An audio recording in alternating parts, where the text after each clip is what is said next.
নমস্কার দর্শক বন্ধুরা, সকলকে প্রাক দোলযাত্রার শুভেচ্ছা। আপনারা যারা আমাদের খবরের ঘন্টার শুভাকাঙ্ক্ষী বা সমস্ত দর্শক বন্ধু তাদেরকে তারা যারা আমাদের খবরের ঘন্টা অনুসরণ করেন, আপনারা দেখছেন যে আমরা কিছু মানুষকে সম্বর্ধনা বা সম্মাননা যাই বলুন বা শ্রদ্ধা ভালোবাসা নিবেদন করছি।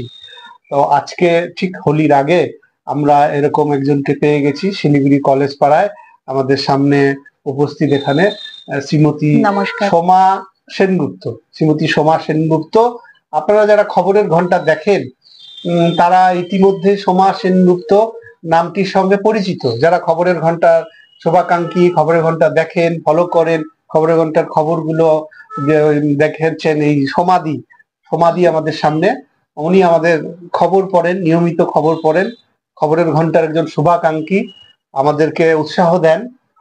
এটা তো গেল একটা খবরের ঘন্টার পার্ট। তাছাড়াও ওনার কিছু বিশেষ প্রতিভা রয়েছে, সৃজনশীলতা রয়েছে, যেটা আমাদের ইতিবাচক ভাবনার সঙ্গে সঙ্গতিপূর্ণ।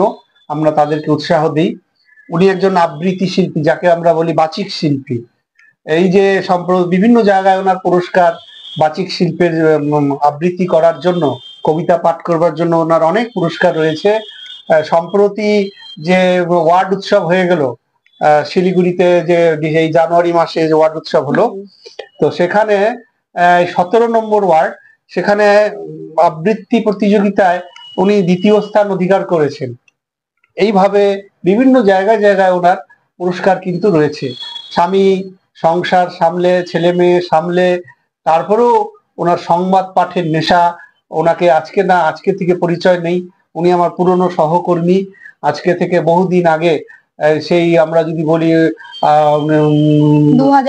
2004-5 এরকম সময় শিলিগুড়িতে আমার কেবল একটি জনপ্রিয় কেবল টিভি চ্যানেল, তার অফিস ছিল শক্তিগড় মুস্তাফি কমপ্লেক্স এলাকায়। সেখানে উনি নিয়মিত খবর পড়তেন, খুব ভালো খবর সংবাদ পাঠিকা। আবার উনি এখন আমাদের সঙ্গে খবর পড়বার নেশায় এবং মানুষের সেবা করবার নেশায় উনি আমাদের খবরের ঘন্টায় খবর পড়েন, এবং কোনো বিরক্তি নেই, ভালোবাসা নিয়ে আন্তরিকতার সঙ্গে উনি খবর পড়েন। আপনারা দেখবেন ওনার খবর খুবই ভালো। তো ওনাকে আজকে আমরা হোলির শুভেচ্ছা, প্রাক হোলির শুভেচ্ছা এবং শ্রদ্ধা নিবেদন করছি। শ্রীমতী সোমা সেনগুপ্ত আমাদের সকলের সমাধি। আপনি ভালো থাকবেন, আপনাকে প্রণাম, নমস্কার বাপিদা, শ্রদ্ধা। এবং কদিন আগেই নারী দিবসও আমাদের পেরিয়ে এলাম, সেই নারী দিবসকেও আমরা স্মরণ করি। উনিও একজন আমাদের প্রতিভা, অন্য এরকম মহিলাদের মধ্যে প্রচুর প্রতিভা সম্ভাবনা আছে, তাদেরকে আমরা উৎসাহিত করি বা শ্রদ্ধা নিবেদন করি। সমাধিকে আমরা এই দোল যাত্রার আগে আমরা এই আমাদের স্মারক খবরের ঘন্টার পক্ষ থেকে তুলে দিচ্ছি। এই দোল উৎসব আপনারা জানেন যে একটা প্রকৃতির গুরুত্বপূর্ণ উৎসব, কিন্তু এই মুহূর্তে বলতে হচ্ছে খুবই দুঃখ, খুবই আক্ষেপ। আমরা যারা এই শহরে বড় হয়েছি, বসন্তর সময় এই যে ফাল্গুন চৈত্র মাস, আমরা একটা না শীত না গরম, দোলের ঠিক আগ মুহূর্তে একটা অন্যরকম, এবং কবির ভাষায় বা সঙ্গীতের ভাষায় বসন্ত এসে গেছে আমরা বলি, কিন্তু গরম পড়ে গেছে, বসন্তের অনুভূতি পেলাম না এই বছর, গরম পড়ে গেছে। যাই হোক, বসন্তর তো উৎসব তো বলতেই হবে, আমাদের পরম্পরা এটা। সেই উৎসবকে সামনে রেখে এবং দোল পূর্ণিমা, গৌরাঙ্গ মহাপ্রভুর আবির্ভাব তিথি রয়েছে সামনে, সমাধিকে আমাদের শ্রদ্ধা এবং ভালোবাসা। এবং একই সঙ্গে একটু আগেই বলছিলাম যে প্রকৃতি কিভাবে পরিবর্তন হয়ে গেছে, এই সময় গরম পড়ে গেছে। তা আমরা অনেকদিন ধরেই একটা টোকেন সবার বাড়িতে, আমাদের শ্রদ্ধেয় মানুষ যারা শুভাকাঙ্ক্ষীদের আমরা একটি করে গাছের চারা, অক্সিজেনের যে বার্তা, সবুজায়নের বার্তা আমরা দিচ্ছি, টোকেন অফ লাভ।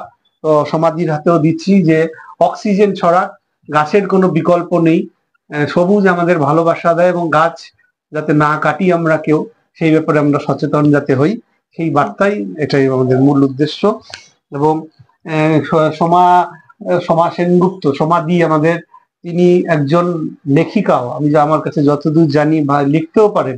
মানে সংস্কৃতির প্রতি, লেখালেখির প্রতি, সৃজনশীলতার প্রতি ওনার আগ্রহ খবরের ঘন্টার ইতিবাচক ভাবনা সঙ্গে পুরো ম্যাচ করে গেছে ব্যাপারটা। আমরা একটা 21শে ফেব্রুয়ারি মাতৃভাষা দিবসের সংখ্যা, সৌজন্য সংখ্যা ওনাকে দিচ্ছি। আপনি ভালো থাকবেন, ধন্যবাদ বাপিদা। শুভেচ্ছা থাকছে। এবং একই সঙ্গে আমাদেরকে আরেকজন ওনার প্রতি শ্রদ্ধা এবং শুভেচ্ছা, শ্রী গৌতম সেনগুপ্ত, ওনার স্বামী এই মুহূর্তে আমাদেরকে ক্যামেরা করে দিচ্ছেন, সহযোগিতা করছেন। ওনাকেও দোলের শুভেচ্ছা, ভালোবাসা থাকছে। বাপিদা তোমাকেও দোলের শুভেচ্ছা। আপনি যদি কিছু বলেন। হ্যাঁ, খবরের ঘন্টার সঙ্গে যুক্ত হতে পেরে সত্যি আমি খুব আপ্লুত। আর ইতিবাচক ভাবনা, আমরা পজিটিভ ভাবনা নিয়ে এগিয়ে চলছি খবরের ঘন্টার সাথে। আর এই যে চারপাশে এত নেগেটিভিটি, তার মাঝখানে এই যে পজিটিভ ভাইবস, এগুলো কিন্তু আমাদেরকে উদ্বুদ্ধ করে। বেশ নতুন নতুন অনেক কিছু খবরের ঘন্টা আপনারা দেখতে থাকুন, তাহলে বুঝতে পারবেন যে কত কিছু সৃজনশীলতা তো আছেই, তার মাঝে কত মানুষ কত ভালো কাজে এগিয়ে যাচ্ছে, সেটাও খেয়াল করবেন। খবরের ঘন্টা আমি বলবো, অনুরোধ করব, আপনারা খবরের ঘন্টায় চোখ রাখুন, তাহলে অনেক পজিটিভ এনার্জি পাবেন। ভালো ভালো খবর। বাপিদা সত্যি আমাদের, বাপিদার সঙ্গে আবার সেই আমার কেবেলের পরে আবার বাপিদার সঙ্গে কাজ করতে পেরে সত্যি আমি আপ্লুত, খুব ভালো লাগছে। আর সামনে বসন্ত উৎসব, সবাইকে বাসন্তিক শুভেচ্ছা। সবাই ভালো থাকুন, রঙে থাকুন, মনটাকে রঙিন রাখুন। বয়স তো একটা সংখ্যা মাত্র, তাছাড়া তো আর কিছু নয়। তো আপনারা সবাই পজিটিভ এনার্জি নিয়ে এগিয়ে চলুন। আর এই যে গান কবিতা, আমাদের সংসার তো করতেই হবে, তার মাঝে এই যে একটু গান গাওয়া, এই যে একটু কবিতা বলা, এই যে একটু নিজের মতো করে লেখালেখি করা, এটা সত্যি আমাকে বিশেষত প্রচন্ড এনার্জি দেয়। আর সেই এনার্জি নিয়ে আবার পরবর্তী দিনে আমি সাংসারিক কাজে এগিয়ে যাই। এগুলো না থাকলে তো ভাবতেই পারি না। আমি চাই আপনারাও এরকম, যা আপনাদের ভালো লাগে, কেউ হাতের কাজ ভালোবাসেন, কেউ ঘর সাজাতে ভালোবাসেন, কেউ গুনগুনাতে ভালোবাসেন, কেউ সুন্দর সুন্দর রান্না করতে ভালোবাসেন। আমি চাই যে আপনারা যা ভালোবাসেন সেটাতে একটু নিজের জন্য সময় বের করে সেটাতে একটু মনোনিবেশ করুন, দেখবেন জীবন কত রঙিন হয়ে ওঠে। আবার বলবো, সবাইকে বাসন্তী শুভেচ্ছা, সবাই ভালো থাকুন। এবং নতুন প্রজন্মকে এবং হ্যাঁ, নতুন প্রজন্ম, হ্যাঁ, যেটা বাপিদা বলছে আবার, যে নতুন প্রজন্ম যারা সব সময় এই যে মোবাইলের মধ্যে নিজেকে বন্দি রাখে, তাদের উদ্দেশ্যে আমার একটাই কথা, নিজের জন্য সময় বের করে তোমরা দেখো গান কবিতা, তোমাদের যেটা ভালো লাগে, হাতের কাজ, আঁকা, যা ভালো লাগে সেটাতে মনোনিবেশ করো, দেখবে জীবন অনেক সুন্দর লাগবে।